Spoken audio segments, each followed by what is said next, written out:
আজকে আপনাদের ব্যতিক্রম একটি ভিডিও দেখাতে যাচ্ছি। এই যে দেখুন, একটি বাচ্চার গলার ভিতরে তাবিজ আটকে পড়েছে।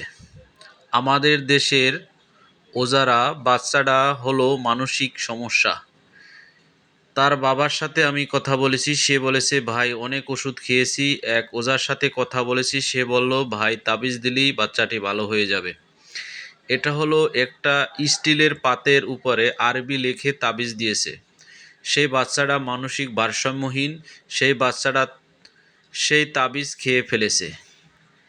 খেয়ে ফেলার পর দেখুন কতটা কষ্ট হয়েছে বাচ্চাটার। গলার ভিতরে সেই স্টিলের পাত বেজে গেছে।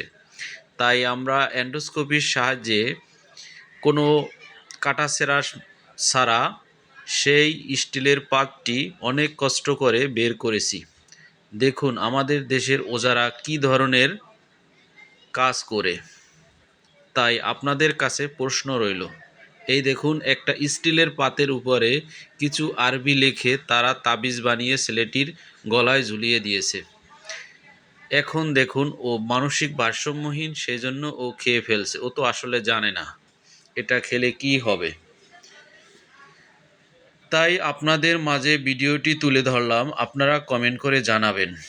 আসলে এ ধরনের ভিডিও দেওয়ার কারণ হয়েছে আপনার আমার বাচ্চা আছে, যাতে ওদের আপনারা সাবধানে রাখতে পারেন এবং এ ধরনের বিপদ থেকে দূরে রাখতে পারেন। সেজন্য ইনশাল্লাহ আশা করি আপনার এবং আমার বাচ্চা যাতে সেভে থাকতে পারে সেদিকে খেয়াল রাখবেন। এ ধরনের ভুল আপনারা কখনো করবেন না। সব সময় এ ধরনের তাবিজ কবজ থেকে আপনারা দূরে থাকবেন, বিরত থাকবেন। এই যে দেখুন বের করা হয়ে গেছে। এখন আমরা একটা কাগজের উপরে রেখে ছবি করলাম, ভিডিও করলাম আপনাদের দেখানোর জন্য। ইনশাল্লাহ এই যে দেখুন অনেক আরবি লেখা আছে। মানুষ কতটা নিষ্ঠুর হলে এ ধরনের